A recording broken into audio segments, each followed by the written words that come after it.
Prepárense para la revelación. ¿Alguna vez se han sentido subestimados, dados por inútiles, solo para saber que guardaban un as bajo la manga?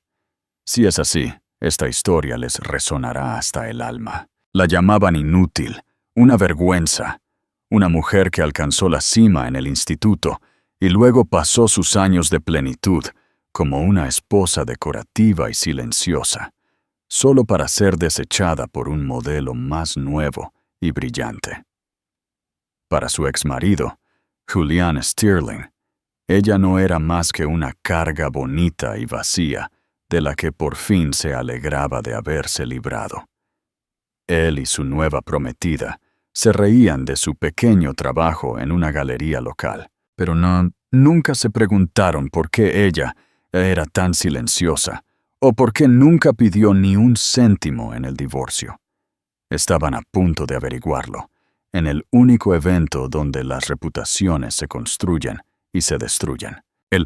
El aroma a espresso quemado y a juicio se cernía pesado en el aire. Eliza ajustó la sencilla manga gris paloma de su blusa, su mirada fija en una litografía enmarcada que realmente no veía. Trabajaba en la Galería Serafín, un espacio tranquilo y elegante en un distrito del centro revitalizado de Madrid, que se especializaba en realismo contemporáneo. Era un trabajo que había buscado por su anonimato. Era, a menudo pensaba, el lugar perfecto para ser invisible. Ese anonimato se hizo añicos en el momento en que Beatrice Sterling, su ex-suegra, entró en la cafetería de al lado donde Eliza estaba almorzando. A su lado estaba Victoria Thorne, la mujer que la había reemplazado. Victoria era todo ángulos agudos, cabello platino y el brillo cegador de un diamante de 10 quilates que Eliza sabía que Julián no podía permitirse. Todavía no. «¡Oh, Eliza!», bramó Beatriz, su voz goteando con esa clase de lástima melosa que escuece más que el veneno. «Qué casualidad verte aquí. Todavía trabajando, ¿eh?». Victoria, sorbiendo una bebida helada que parecía complicada y cara, dejó que sus ojos se deslizaran sobre los sencillos pantalones de lino y los zapatos planos de Eliza. Una pequeña y perfecta sonrisa se dibujó en sus labios. «Beatriz, querida, sé amable. Es encomiable que esté intentando, ya sabes, contribuir. Después de todo ese tiempo». Todo ese tiempo era la década que Eliza había pasado como esposa de Julian Sterling. Una década organizando sus inmaculadas cenas, suavizando su personalidad abrasiva con los clientes, gestionando 2 hogares mientras él construía su imperio. Un imperio que, ella sabía, era todavía más fachada que sustancia. «Es una galería encantadora, Beatriz», dijo Eliza, con voz serena. Había perfeccionado el arte de la exterioridad plácida. «Deberías pasarte». Beatriz soltó una risa tintineante e insincera. «Querida, no creo que tengamos tiempo. Julián está tan ocupado. Está a punto de algo monumental. Un trato que finalmente pondrá a Sterling Innovations en el mapa de una manera que, bueno, de una manera que tú nunca podrías haber entendido. La sociedad con Vance Holdings», añadió Victoria, incapaz de evitar pavonearse. «Probablemente nunca hayas oído hablar de ellos. Son terriblemente discretos. Pero Julián, él siempre consigue lo que quiere». La mano de Eliza, apoyada en su bolso, se apretó ligeramente. Vance Holdings.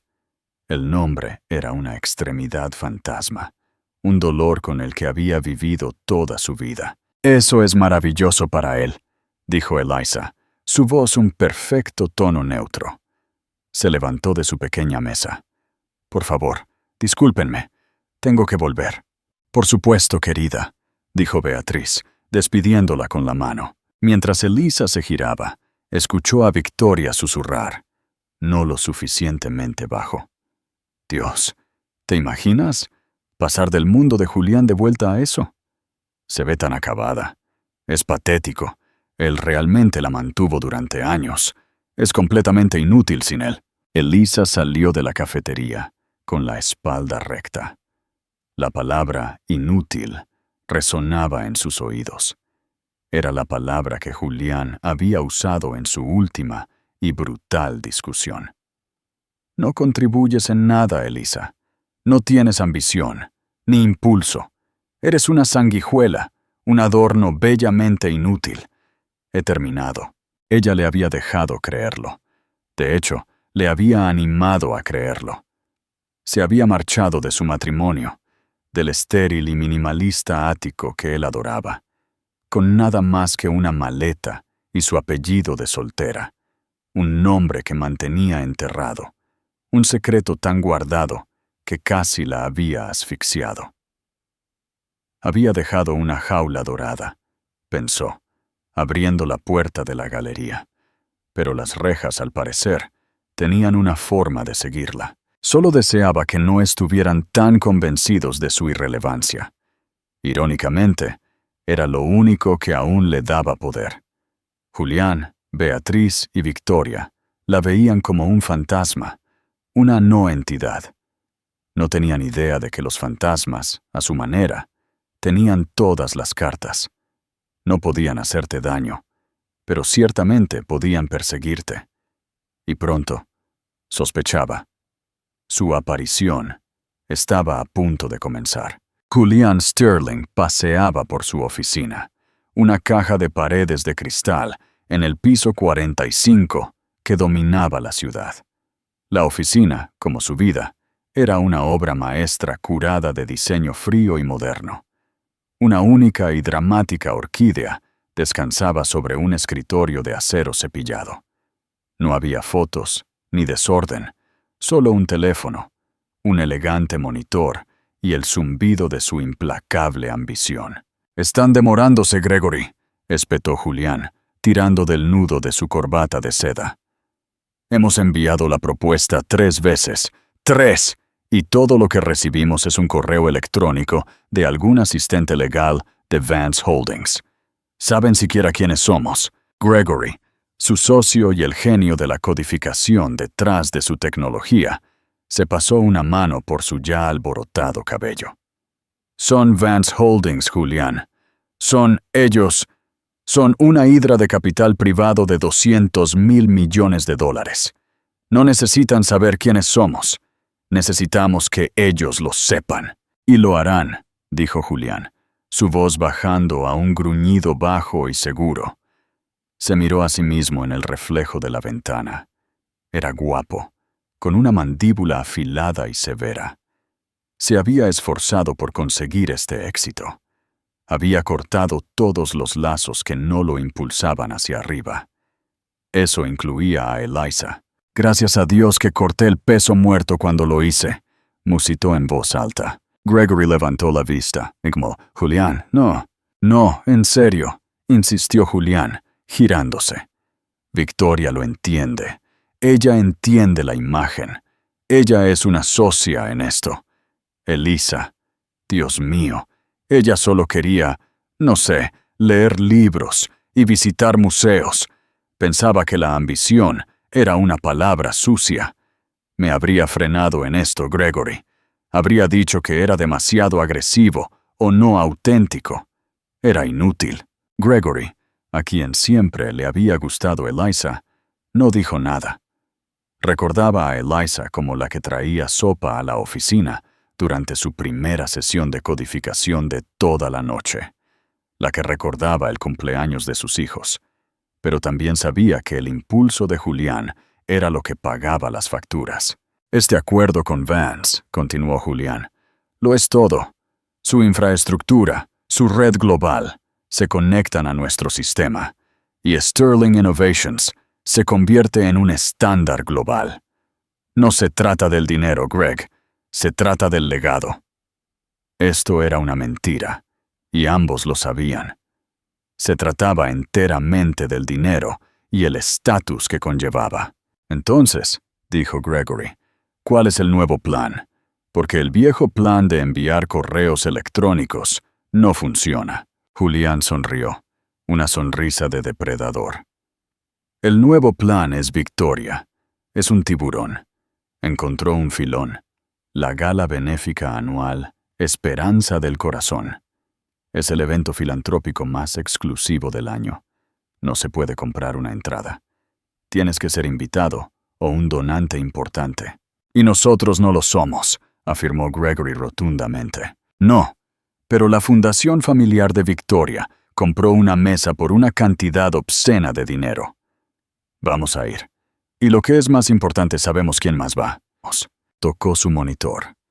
Se abrió un archivo, mostrando una fotografía borrosa y de décadas de antigüedad de un hombre con ojos severos y penetrantes. Arthur Vance, respiró Julián. El hombre en persona es un recluso. No ha sido fotografiado en público desde los 90, pero es el principal mecenas del ala infantil de Esperanza del Corazón. Siempre asiste, incluso si se queda en su suite privada.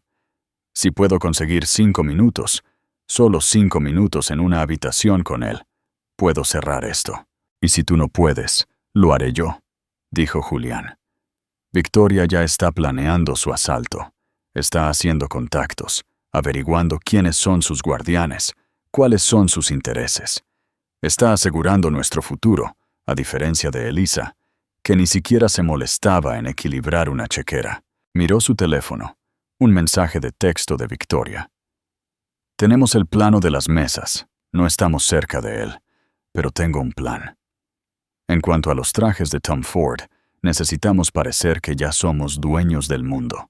Sonrió. Sí, dijo a la habitación vacía. Lo somos. Se había deshecho de su pasado inútil y se dirigía hacia un futuro donde nadie podría cuestionar su poder de nuevo.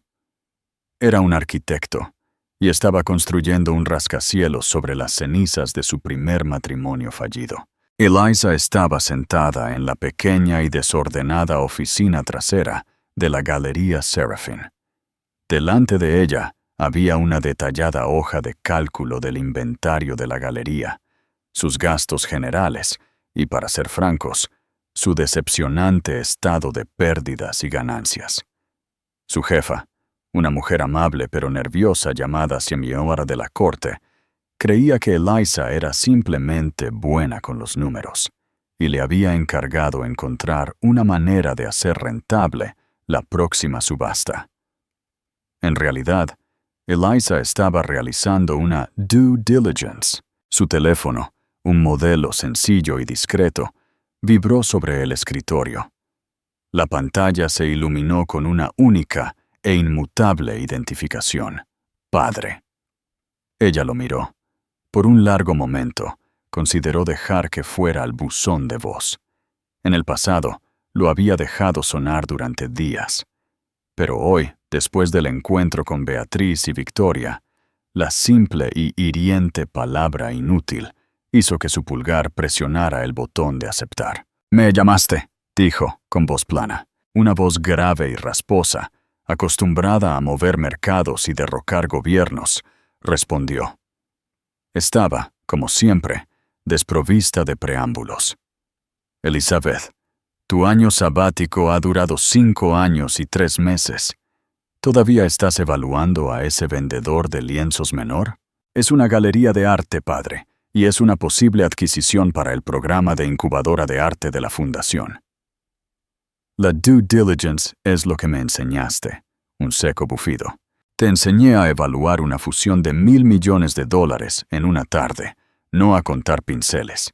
Esto es un pasatiempo, es una vida, dijo Eliza suavemente, pero con una columna vertebral de acero que él conocía bien. Es la que elegí, la que está lejos de Vance Holdings, lejos del nombre. Quería ser normal, terminó él, la palabra teñida de desdén. Quería ser amada por tu verdadero yo. ¿Cómo salió ese experimento, Elizabeth?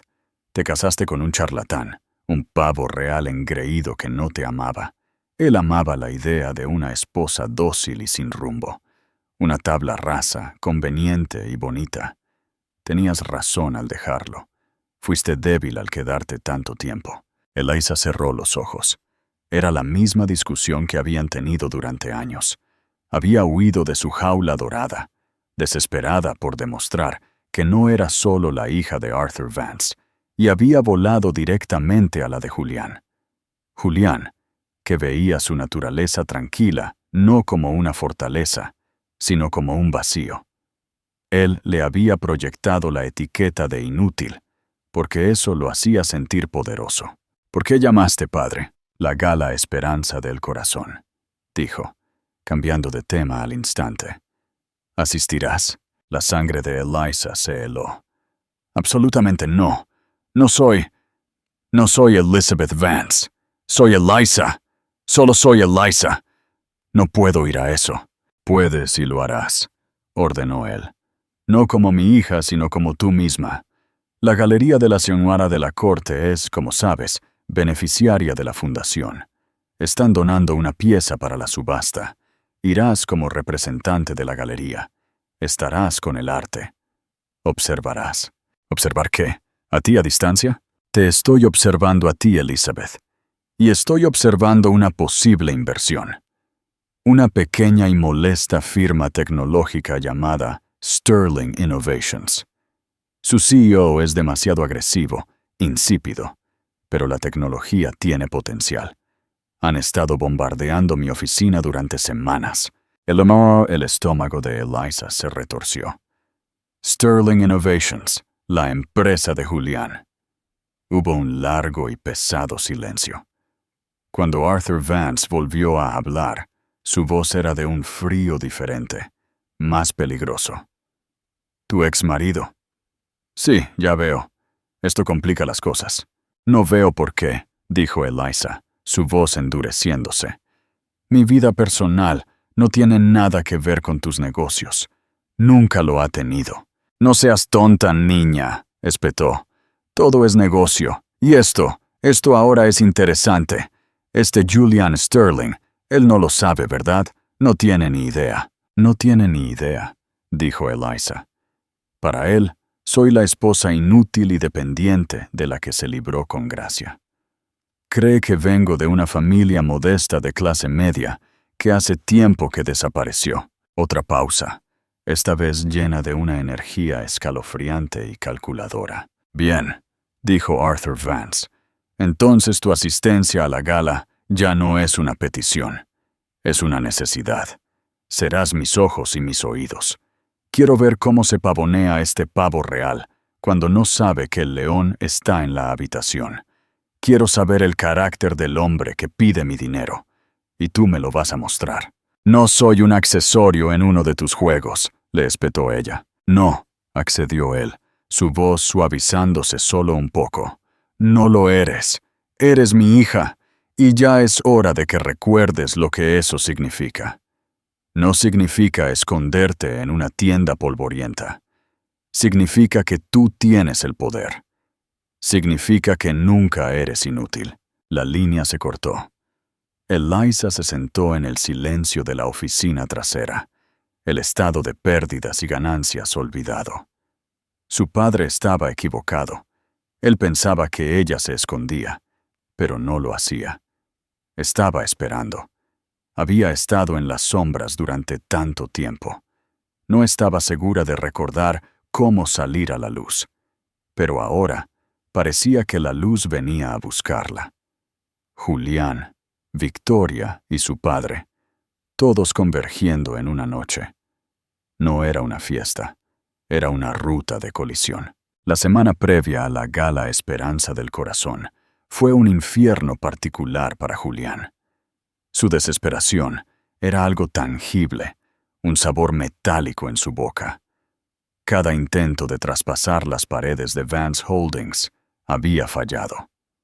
Sus llamadas eran redirigidas a un asistente de un asistente. Sus correos electrónicos eran recibidos con respuestas automáticas. Su propuesta cuidadosamente elaborada, la que detallaba la sinergia revolucionaria de sus plataformas, fue recibida con un silencio ensordecedor. «Esto es imposible», rugió, golpeando su teléfono contra el escritorio. Los pétalos de la orquídea temblaron. Es como si el hombre no existiera. Es un fantasma. Existe, dijo Victoria, sin levantar la vista de su tablet. Estaba sentada en su sofá de cuero minimalista, con las piernas cruzadas. Estaba revisando vestidos de diseñador. Y lo estás haciendo todo mal, Julián. Estás actuando con sed. Esta gente como Arthur Vance, pueden oler la desesperación. Es como... arrugó la nariz. Como colonia barata. Entonces, ¿qué sugieres, Victoria? ¿Esperar a que se acerque a nuestra mesa en la gala? No, dijo, finalmente levantando la vista. Sus ojos eran brillantes y duros. Vamos a crear un evento. Un momento. He estado haciendo mis deberes. Vance no solo dona a esta caridad. Su difunta esposa, Elara Vance, la fundó. Esta gala es su única vulnerabilidad personal. No le importa la tecnología, le importa esto. Entonces hacemos una donación, dijo Julián, confundido. No, se burló ella. Es un multimillonario. Nuestra donación sería un error de redondeo. No, tenemos que demostrar que compartimos sus valores. La subasta. Esa es la clave. ¿La subasta de arte? Sí, es la pieza central de la noche. Subastan 5 o 6 piezas importantes. El rumor es que el propio Vance puja discretamente por una cada año a través de un intermediario para su colección privada. Esa es nuestra entrada. Vamos a pujar por la misma pieza por la que él está pujando. Julián la miró fijamente. ¿Estás loca? No podemos permitirnos entrar en una guerra de pujas con Arthur Vance. No tenemos que ganar, Julián. Solo tenemos que pujar. Hacemos subir el precio. Demostramos que estamos en la misma liga. Nos apasiona el arte. Nos apasiona la caridad. No somos solo drones tecnológicos. Somos filántropos. Somos colegas. Luego, después de perder la puja con gracia ante él, te acercas a su intermediario. Lo felicitas y dices, el señor Vance tiene un gusto excelente. Me encantaría discutir también su gusto por la tecnología. Es brillante. Julián dejó que el plan se asentara en su mente. Era brillante. Era audaz, público, y los posicionaba exactamente como él quería ser visto. Victoria, eres una genio. Ella sonrió. Lo sé. Ahora la pieza principal de este año es aparentemente de un pequeño lugar local llamado Galería Serafín. Alguna cosa contemporánea horrible. Necesitaremos investigarlo. Fingir ser expertos en el artista. Galería Serafín. La mente de Julián empezó a trabajar. El nombre le resultaba familiar. Espera, eso es... Dios mío, ahí es donde trabaja Elisa. La sonrisa de Victoria desapareció. ¿Qué? Es su pequeño trabajo, la galería. Victoria guardó silencio por un momento, su mente a toda velocidad. Luego, una sonrisa lenta y maliciosa se extendió por su rostro. Oh, eso no es un problema, eso es una ventaja. ¿Cómo? ¿No lo ves? Ella estará allí, trabajando, probablemente trayendo champán o de pie junto al cuadro como una pequeña guardia de museo. Julián, esto es perfecto. Es el movimiento de poder definitivo. Estaremos pujando decenas de miles, quizás cientos de miles, por un cuadro de la misma tienda donde trabaja tu inútil exmujer. El contraste, el simbolismo, es poético. Julián se lo imaginó. Él con su smoking Tom Ford, la paleta en el aire, un titán de la industria. Y al otro lado de la sala, Eliza con su aburrido y pequeño uniforme de trabajo, observándolo conquistar el mundo que ella había abandonado, observándolo con la nueva y superior mujer que entendía su grandeza. La desesperación en su estómago fue reemplazada por una oleada de poder caliente y emocionante. Es poético, asintió, con voz baja. La fachada de su estrés y ansiedad no solo se desmoronó, la derribó. Ya no era un hombre desesperado tratando de conseguir una reunión. Era un rey a punto de reclamar su trono, y el mundo entero, incluida su patética exmujer, estaba a punto de mirar. El salón de baile del Cipriani Wall Street era un asombroso mar de opulencia. Los techos abovedados se elevaban en la oscuridad. Las columnas griegas se alzaban como centinelas, y el aire brillaba con la luz de 1000 diamantes y el sonido de risas cultivadas y poderosas. Esto no era una fiesta. Era una exhibición de un estrato muy específico y muy aislado de la existencia humana. Julián sintió que respiraba aire enrarecido. Su esmoquín Tom Ford le quedaba como una segunda piel. Victoria, colgada de su brazo, era una visión con un vestido Givenchy rojo sangre, sus diamantes brillando como armas. Habían llegado. «Bien», murmuró Victoria, sus ojos escaneando la sala. «Mesa 42. Está al fondo, pero está bien. No estamos aquí para sentarnos, estamos aquí para cazar. La subasta comienza en 30 minutos». Mientras se movían entre las mesas, Julián escudriñó la sala, no buscando a Arthur Vance, sino a Eliza. La vio casi de inmediato. Estaba de pie, como Victoria había predicho, junto a la exposición de arte. La pieza central era un gran y dramático lienzo de colores abstractos y arremolinados. Eliza no llevaba un uniforme aburrido. Llevaba un sencillo vestido largo hasta el suelo de un azul medianoche intenso. No tenía joyas ni lentejuelas. Su cabello estaba recogido en un moño simple y elegante. No llevaba joyas, salvo un par de sencillos pendientes de perlas, y sin embargo, atraía miradas. Había una quietud en ella, un aplomo que era nuevo. No era una asistente de galería nerviosa. Parecía, pensó Julián, con un punzada de molestia, que pertenecía allí. «Ahí está», siseó Victoria, notando su mirada. «Dios, incluso se ve aburrida. Mírala, simplemente de pie, como un mueble más». «Vamos a saludarla», dijo Julián, una sonrisa cruel asomando en sus labios. Necesitaba restablecer la narrativa en su propia cabeza. Necesitaba verla inmutarse. Se abrieron paso directamente hacia ella. Eliza los vio venir. Su rostro permaneció perfectamente neutral. «Eliza, querida», dijo Julián, su voz ligeramente retumbante, atrayendo la atención de algunas personas cercanas. «Estoy atónito de verte aquí. No me di cuenta de que el personal tenía permiso para mezclarse antes del evento principal». Eliza lo miró. Sus ojos eran claros, y por primera vez se dio cuenta de que no eran marrones, sino de un verde oscuro y profundo. «Julián, Victoria, la galería fue invitada a presentar la pieza principal de la subasta. Soy la representante de la galería». «¿La representante? Qué forma tan encantadora de decirlo», intervino Victoria, riendo como si Eliza hubiera contado un chiste delicioso.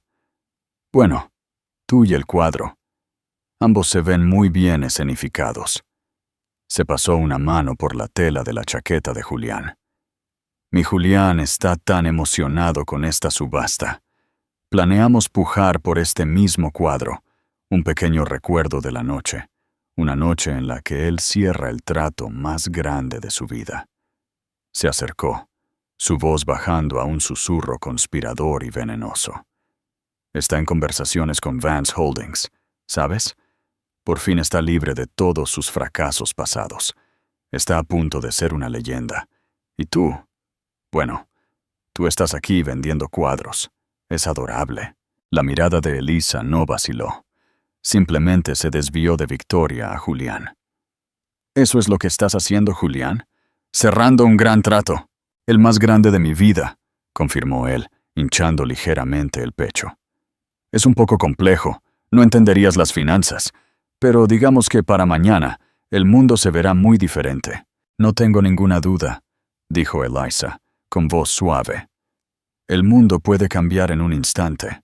«Julián, cariño, mira», exclamó Victoria de repente, agarrándole del brazo. «Esa es la señora Cubanastor, la jefa del comité, y, Dios mío, hay un hombre con ella. Él es...» Julián se giró. Un pequeño séquito se movía desde un rincón privado hacia el escenario. En su centro había una mujer de unos 70 años, pero el hombre a su lado era mayor, con una mata de pelo blanco y los ojos más penetrantes e inteligentes que Julián había visto jamás. Se movía con una autoridad que hacía que todos los demás en la sala parecieran niños. Ese es él», susurró Julián, su corazón latiendo con fuerza.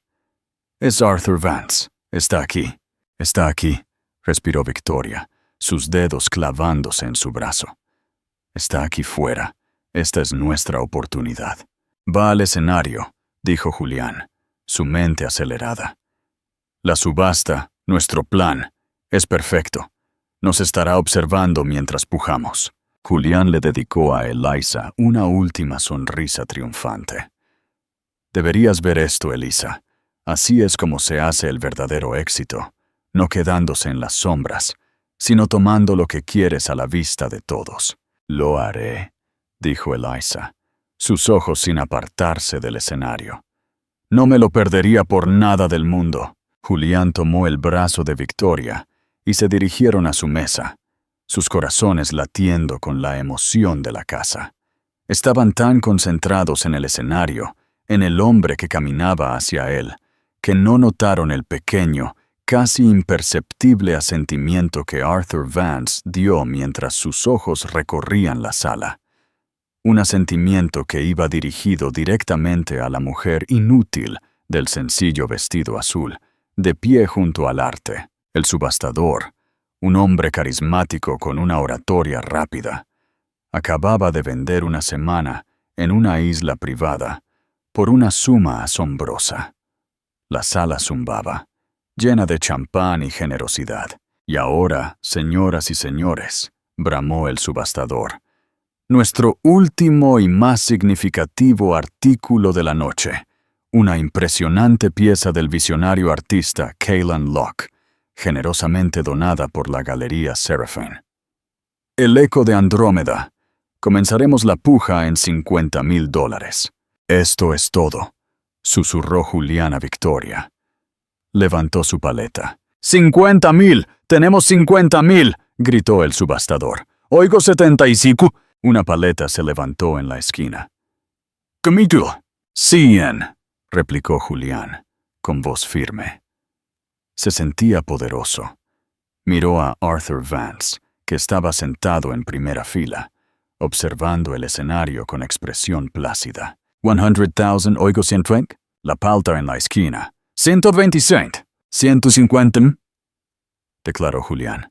«Esto se está volviendo caro», siseó Victoria, su sonrisa tensándose. «Es una inversión», replicó Julián. La paleta en la esquina se levantó de inmediato. «175. 200», dijo Julián, con la mandíbula apretada. La sala estaba ahora en silencio. Esta era una verdadera batalla. «Tenemos $200,000 del señor Sterling», anunció el subastador. «A la 1, a las 2. 200. «50,000». La voz provino de la primera fila. Era tranquila, amplificada por un micrófono sostenido por un asistente. Arthur Vance no había levantado una paleta, simplemente había hablado. La sala estalló en aplausos. El corazón de Julián se hundió, pero rápidamente se recalibró. Este era el plan. Esto era mejor que el plan. «¿Qué gesto?», exclamó el subastador. «Vendido al señor Arthur Vance». Mientras los aplausos se apagaban, la señora Astor, la jefa del comité, se acercó al micrófono. «Gracias, Arthur. Su generosidad, como siempre, es el cimiento de nuestra fundación». Consultó sus notas. «Y ahora, una palabra especial de agradecimiento. No solo estamos agradecidos por esta última y magnífica puja, sino también a la curadora que obtuvo esta pieza y que ha supervisado personalmente el nuevo programa de arte del ala infantil Elara Vance de la Fundación durante el último año. Julián y Victoria aplaudieron cortésmente, ya tramando cómo interceptar a Vance cuando se fuera. Esta mujer, continuó la señora Astor, con voz cálida, ha trabajado incansablemente, y lo ha hecho con perfecta discreción, como era su deseo. Pero esta noche, insistimos, por favor, únanse a mí para agradecer a la jefa de nuestro comité de adquisiciones y al verdadero corazón detrás de nuestra nueva ala, la señorita Elizabeth Vance. El foco no se movió al escenario. Giró, barriendo la sala y aterrizó directamente sobre Eliza. Estaba de pie, como lo había estado toda la noche junto al cuadro. Pareció, por un segundo, sorprendida. Luego, simplemente inclinó la cabeza. Un gesto de reconocimiento elegante y real. El salón de baile estaba completamente en silencio. Se podía oír caer un diamante. La sangre de Julián no solo se había helado, se había congelado en sus venas. Miró fijamente, con la boca abierta. Elizabeth Vance, susurró. Era imposible. Era una broma. El rostro de Victoria se había vuelto de un blanco tiza, esquelético. Su boca roja perfectamente pintada era una pequeña O de horror. No, dijo Julián, poniéndose de pie. No, esa es Eliza Sterling, mi exmujer. Ella trabaja en la galería. Es inútil. Su voz en la sala silenciosa era trágicamente alta. Todas las cabezas se volvieron hacia él. Y luego, todas las cabezas volvieron al escenario, mientras Arthur Vance se levantaba y tomaba el micrófono de la señora Astor. No miró a la multitud, miró directamente a Julián. Su voz no era la voz grave de las llamadas telefónicas. Era una voz clara, fría, como una hoja ártica que cortaba toda la vasta sala. Señor Sterling, ¿verdad? De Sterling Innovations. Julián sintió que sus piernas podrían flaquear. Señor Vance, ha habido un error. El único error, dijo Arthur Vance, fue el suyo. Tiene razón en una cosa, esa es de hecho su exmujer. Caminó fuera del escenario, cruzó la sala y se detuvo directamente frente a Eliza. Puso una mano en su hombro, un gesto de profunda e inquebrantable propiedad y orgullo. Lo que usted y el resto del mundo no lograron comprender, continuó Vance, su voz resonando con fría furia, es que ella también es mi hija, la única heredera de Vance Holdings, la mujer inútil que usted descartó. Victoria emitió un pequeño sonido ahogado, como un pájaro moribundo. El programa de arte, balbuceó Julián. El pequeño trabajo. Su pequeño trabajo, dijo Eliza. Y su voz, aunque tranquila, era ahora el único sonido en el universo. Era la gestión de un fondo filantrópico de $50 millones para el ala infantil de la Galería Serafín. Estaba finalizando su adquisición. La fundación de mi padre la está convirtiendo en una incubadora sin fines de lucro para jóvenes artistas, mi pasatiempo, como usted lo llamó. Lo miró, y por primera vez, él no vio a la mujer tranquila y ratonil. Vio la inteligencia fría y brillante de su padre. Vio una leona. Usted dijo que yo no entendería las finanzas de su trato, dijo ella. Mi propuesta, interrumpió Arthur Vance, le fue enviada a ella, como todas las propuestas relacionadas con nuestras divisiones de tecnología y medios. Ella es la jefa de esa división. Leí su propuesta anoche, Julián, dijo Eliza, la que envió 3 veces. Es imprudente y arrogante. Esas fueron mis notas exactas. Apalancó demasiado su empresa para adquirir las nuevas patentes. Toda su infraestructura es un castillo de naipes. No es innovador, simplemente está desesperado. Ella usó su propia palabra contra él. Desesperado. En cuanto a su puja de esta noche, dijo Arthur Vance con un gesto desdeñoso, fue una exhibición patética y transparente. Mi hija y yo, señaló el cuadro, compramos esa pieza esta tarde. Su pequeña guerra de pujas fue con mi intermediario, quien tenía instrucciones de dejarle ganar si era lo suficientemente estúpido como para superar los 250,000. Queríamos ver hasta dónde llegaría para vaciar sus bolsillos por una fachada. El mundo de Julian Sterling no solo se desmoronó, fue detonado.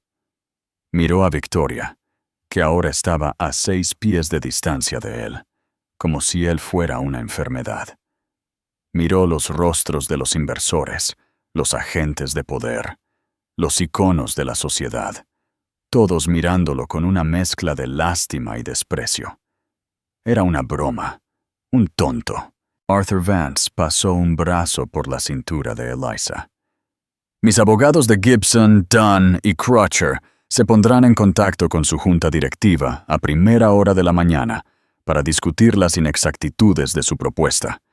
En cuanto a su asociación, está muerta. Ahora, si nos disculpan, mi hija y yo tenemos una gala que disfrutar. Se giraron y como uno, se alejaron, dejando a Julian Sterling solo entre las ruinas de su ambición, comprendiendo finalmente lo que realmente significaba ser inútil. Las secuelas no fueron una caída silenciosa. Fue un bombardeo corporativo. La noticia de la humillación pública de Julian Sterling en la gala Esperanza del Corazón se extendió por el mundo financiero por la mañana.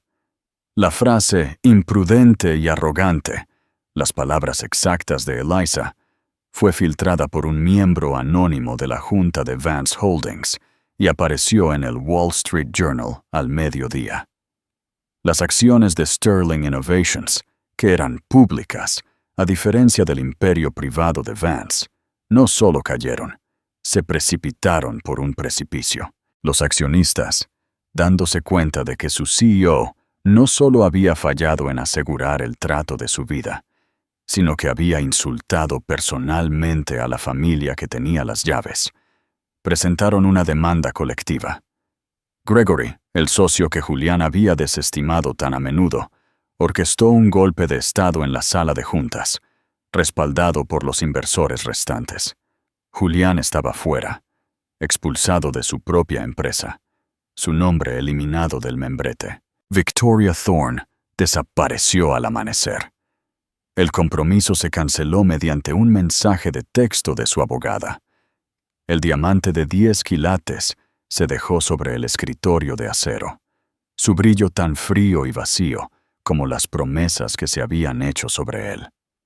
Julian, resultó, había financiado el anillo, el Maybach y el ático con la expectativa del acuerdo con Vance.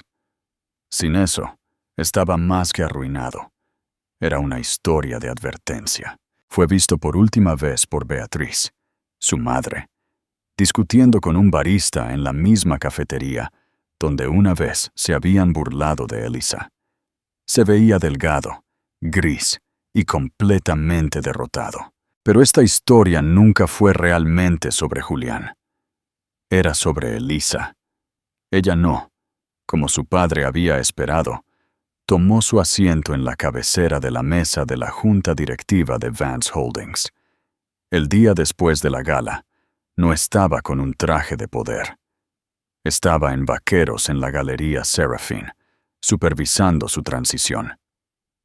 Cuando su padre llegó, la encontró no en la oficina, sino en una escalera, ayudando a un joven y nervioso artista a colgar una nueva pieza. Elizabeth, dijo él, su voz resonando en la sala vacía. Ella miró hacia abajo, con una pequeña sonrisa en su rostro. Padre, ¿has venido a contar pinceles? Él ignoró la puya. La junta de Sterling ha aceptado tus términos. Están liquidando sus activos. Fuiste minuciosa. Fui justa, corrigió Eliza. Le di a Gregory, el verdadero talento, un camino hacia la solvencia. Simplemente eliminé la parte imprudente. Así que has terminado, dijo él. No era una pregunta. Tu escritorio te espera. Tu nombre está en la puerta. Elizabeth Vance, presidenta de Adquisiciones Globales. Elisa bajó lentamente la escalera. Se paró ante él, su padre. El hombre que era una leyenda. El hombre que, a su manera, también la había llamado inútil por querer una vida diferente. No, dijo. Su voz tranquila pero firme. Los ojos de Arthur se entrecerraron. No volveré al piso 60. No seré Elizabeth Vance, presidenta, no a tu manera. ¿Qué es esto?, exigió, después de que finalmente se lo mostramos. Tú se lo mostraste a ellos, dijo Eliza, pero yo necesito mostrárselo a mí misma. Tú me enseñaste que todo es negocio. Julián me enseñó que el amor puede ser una transacción brutal. Y yo aprendí que no quiero estar en el negocio de lo inútil, ni etiquetándolo, ni sintiéndolo. ¿Qué estás diciendo? Estoy diciendo, dijo, señalando la galería, que esta es mi división, la Fundación de Artes Vance Elara. No como un pasatiempo, no como un año sabático. Como su CEO, la dirigiré. La convertiré en la incubadora de arte más poderosa del mundo. Encontraré el talento que nadie más ve. Aprovecharé el nombre Vance, pero lo haré a mi manera, para ellos. Señaló al joven artista que los observaba con los ojos muy abiertos. Arthur Vance miró a su hija. No vio a la chica tranquila que había huido. No vio a la esposa rota que había vuelto a casa. Vio por primera vez a un igual. Una mujer que había tomado su poder, la crueldad de su exmarido y su propia fuerza tranquila, y la había forjado en algo nuevo, algo que él no había planeado, algo mejor. Muy bien, señorita Vance, dijo. El uso de su nombre fue una concesión, una coronación. Su presupuesto estará en su escritorio. Le enviaré mi propuesta, replicó Elisa, con una pequeña sonrisa cómplice en su rostro. Estoy segura de que la encontrará auténtica. Él la dejó allí en la galería, el sol de la tarde entrando por las ventanas, iluminando el polvo de la vieja vida, mientras era barrido para dejar espacio a la nueva. Elisa, finalmente, no era una hija. No era una exmujer. No era inútil. Era la arquitecta. Y por fin, estaba construyendo un mundo al que pertenecía. Habían pasado 6 meses desde la noche en que el nombre Eliza había muerto, y Elizabeth Vance había renacido en fuego y humillación pública. Pero la mujer que estaba en el centro de la bulliciosa galería, llena de luz, no era ninguna de esas personas. Era, por fin, solo Eliza. La galería Serafín era irreconocible. Lo que había sido un espacio polvoriento, silencioso y ligeramente desesperado, era ahora la sede principal de la Fundación de Artes Vance Elara. El nombre que Eliza había elegido honraba a su difunta madre. La mujer que realmente había fundado la caridad esperanza del corazón. La mujer que había amado el arte, con una pasión que su padre, Arthur, solo había visto como un pasatiempo. Esta noche era la inauguración de la primera exposición comisariada de la Fundación, Nuevos Horizontes. No era una gala formal. No había cenas de $1000 por plato. Era ruidoso, vibrante y lleno de jóvenes artistas, estudiantes, coleccionistas genuinos y miembros del Ayuntamiento de Sevilla. El vino fluía, un cuarteto de cuerda en vivo tocaba música contemporánea, y el aire zumbaba con una emoción genuina. Elisa, vestida con un elegante pero práctico mono de pantalón ancho, se movía entre la multitud con una autoridad tranquila y natural. Su antigua jefa, la señorada de la corte, era ahora la conservadora jefe de la fundación. Su rostro, sonrojado con una alegría que Eliza nunca había visto. «Es un triunfo, Elisa», susurró la señora de la corte, apretándole el brazo. «Las nuevas piezas de Kaylin son trascendentes y se están vendiendo. Ya hemos vendido las 3 esculturas principales». «Se lo merece», sonrió Eliza. Kaylin Locke, el artista cuyo Eco de Andrómeda había sido la pieza central de la subasta de la gala, era ahora la nueva sensación del mundo del arte.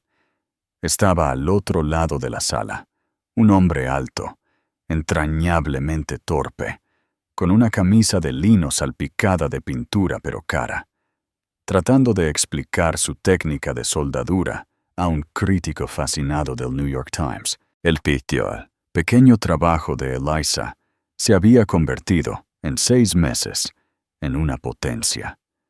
Su primer acto como CEO había sido identificar a 5 Kaylins más, artistas brillantes a punto de rendirse.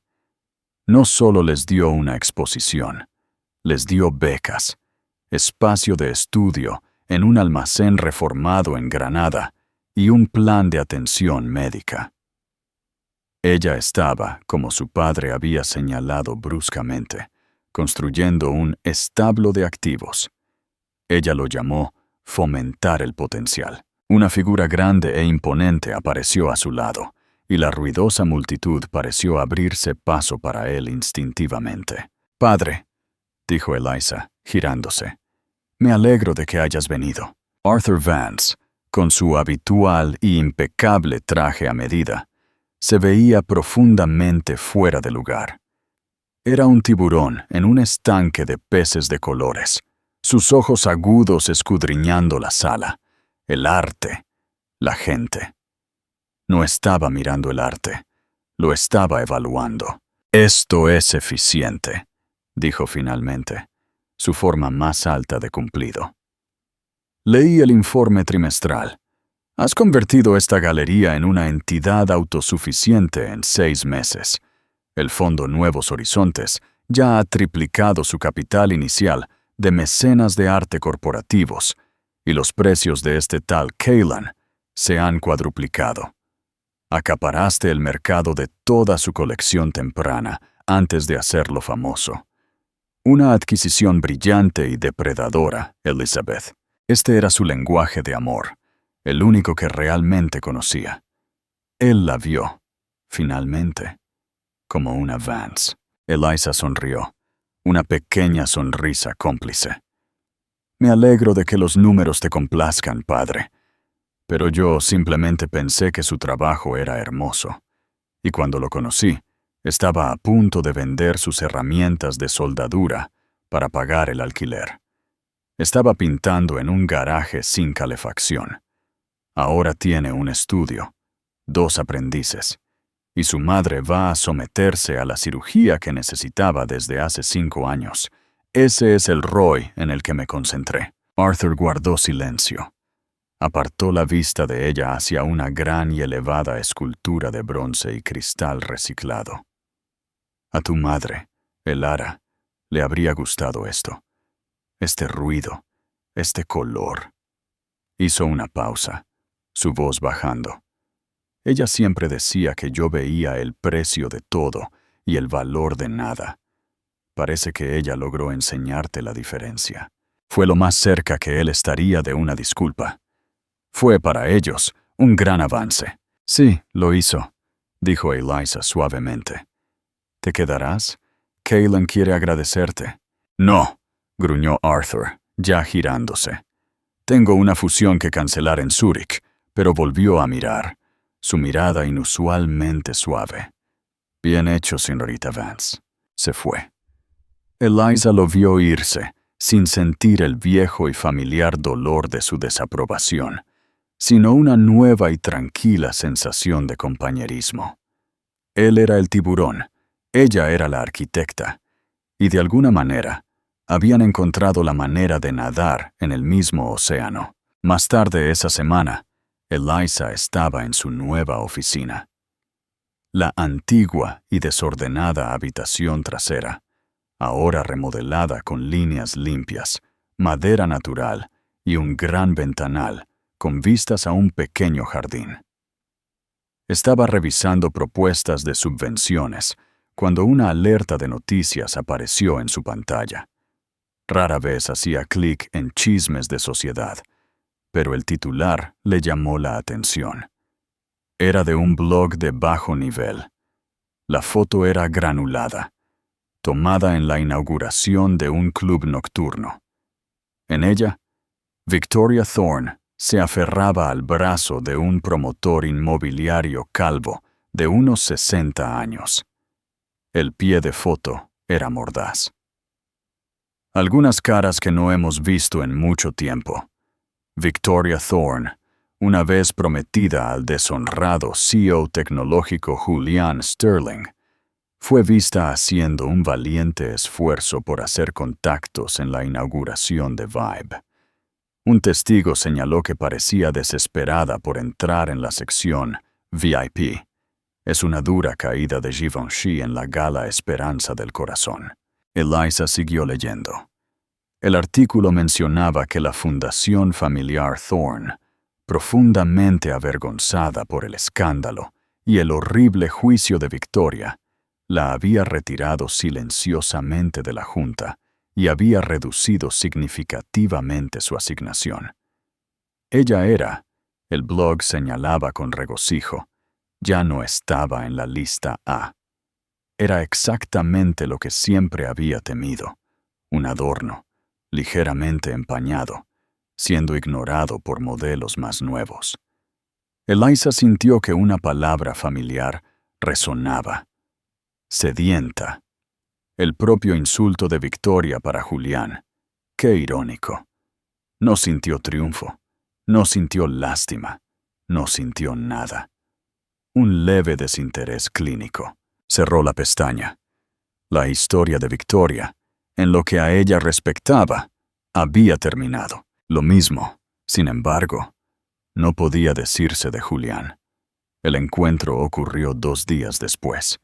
Eliza se había metido en la pequeña cafetería, la misma donde Beatriz y Victoria la habían acorralado, para tomar un café antes de una reunión. Llovía, una tarde fría y miserable de noviembre. Estaba sacudiendo su paraguas cuando el timbre de la puerta sonó detrás de ella. Un hombre, con los hombros caídos, entró. Llevaba una chaqueta de traje fina y arrugada sobre un polo descolorido. Su cabello se estaba adelgazando, su rostro demacrado y gris. La arrogancia, la severidad de la mandíbula afilada se había ido, reemplazada por una desesperación atormentada y con los ojos hundidos. Pasó junto a ella, hacia el cartel de "Se busca personal" pegado en la ventana. Eliza se quedó inmóvil. Era Julián. Él no la había visto. Se acercó al mostrador, y el joven gerente levantó la vista. ¿Puedo ayudarle? Sí, dijo Julián, su voz un seco raspado. Yo estoy aquí por el puesto de asistente de gerente. Yo envié una solicitud en línea. El gerente miró un portapapeles.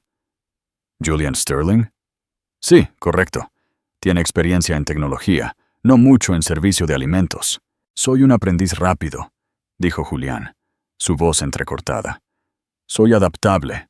Realmente necesito este trabajo. El corazón de Eliza no palpitó, simplemente le dolió.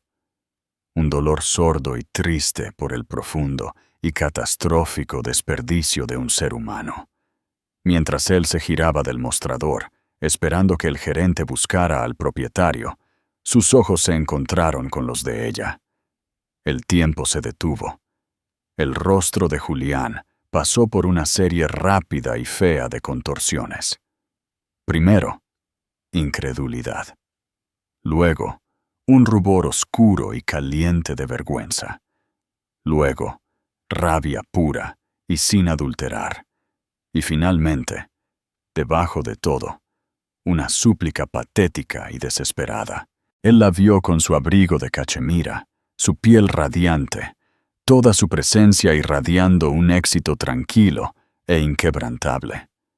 Vio a la mujer que había desechado. Dio un paso vacilante hacia ella. «Eliza». Su voz era apenas un susurro. «Hola, Julián», dijo ella. Su voz era perfectamente uniforme, ni fría ni cálida, solo un hecho. «Yo», balbuceó, mirando a su alrededor como si esperara que nadie estuviera mirando. «Yo no sabía que todavía venías aquí». «Me gusta el café», replicó ella, como lo había hecho hace tantos meses. «Eliza, por favor», respiró, y la desesperación en sus ojos era terrible. «Lo que hiciste no tenías que hacerlo. Me destruiste de todo. Todo. Todo se ha ido. Mi compañía, mi todo». Eliza lo miró. No vio al monstruo que la había llamado inútil. No vio al marido al que una vez había amado. Vio a un hombre débil, un matón, al que finalmente se le habían entregado las consecuencias de sus propias acciones. «No, Julián», dijo ella, su voz aún tranquila, obligándolo a inclinarse para escucharla. «Yo no te destruí. Tú lo hiciste. Eras un castillo de naipes mucho antes de que yo entrara en esa gala. Construiste toda tu vida sobre una mentira, la mentira de que eras un titán hecho a sí mismo, y que todos a tu alrededor eran o una herramienta para ser usada o una carga para ser cortada». Ella recogió su taza de café del mostrador. «Lo construiste», dijo, «sobre la mentira de que yo era inútil. Simplemente tuviste que enfrentarte al arquitecto». «Lo siento», susurró. Era la súplica desesperada de un hombre ahogándose, no de perdón, sino de un salvavidas. Él quería que ella arreglara esto. Quería que ella llamara a su padre, que hiciera una llamada, que le diera algo. Eliza dio un sorbo a su café. Sacudió la cabeza, un movimiento pequeño, final y melancólico. «No lo sientes, Julián. Simplemente estás atrapado. Hay una diferencia». «Señor Sterling», llamó el gerente desde la oficina trasera. «El señor Peterson lo recibirá ahora». La cabeza de Julián se giró. Miró al gerente, luego de nuevo a Eliza. Su rostro una máscara de humillación primaria y agonizante. Había sido despedido, no con un grito, no con una escena pública. Había sido despedido como una interrupción, un fantasma. Se giró, y sin otra palabra, se dirigió a la oficina trasera para su entrevista. Eliza lo vio irse. Puso un billete de $5 en el mostrador y salió a la lluvia. No miró hacia atrás. Esa noche fue la última en salir de la galería. La inauguración fue un triunfo. Los artistas estaban celebrando y la fundación ya era un éxito. Caminó por las habitaciones silenciosas y hermosas. La luz de la luna entraba a raudales. Se detuvo frente a El eco de Andrómeda, el cuadro de la gala. Su padre había insistido en que se trasladara aquí en préstamo permanente. Se quedó de pie ante él, viendo los remolinos de azul oscuro y la luz explosiva y esperanzadora. La palabra inútil resonó en su mente una última vez. Había sido su prisión, el inútil de su padre por no querer su imperio, el inútil de Julián por no ser su accesorio, pero ambos estaban equivocados. Su silencio había sido observación, su quietud había sido evaluación, su pasatiempo había sido su entrenamiento.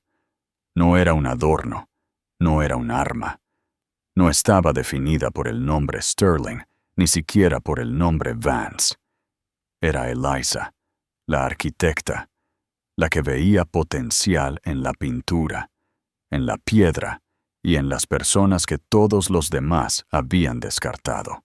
Apagó las luces de la galería, el clic del interruptor definitivo, y salió a la vibrante ciudad viva. Finalmente. completamente e incandescentemente íntegra. Y así, Eliza demostró que la persona más poderosa en la sala no es la más ruidosa o la más rica. Es la que conoce su propio valor. La llamaron inútil porque no podían usarla. Vieron su silencio como debilidad, pero era el silencio de una leona esperando. No necesitaba el mundo de Julián, y no necesitaba el de su padre. Construyó el suyo propio. ¡Qué historia tan inspiradora, queridos amigos! ¿Qué les pareció el increíble momento de triunfo de Eliza? ¿Alguna vez se han sentido subestimados, solo para saber que guardaban un secreto todo el tiempo? Compartan sus pensamientos en los comentarios de abajo. Queremos saber sus propias experiencias de volver por lo suyo en un Madrid o Sevilla modernos. Muchísimas gracias por haber leído esta historia. Si les encantó el viaje de Eliza y quieren escuchar más historias de karma, justicia y empoderamiento, por favor, denle me gusta a este video. Compártanlo con alguien que necesite escucharlo. Y lo más importante, suscríbanse al canal. Tenemos muchas más historias que contar. Haz clic ahora y únete a nuestra comunidad.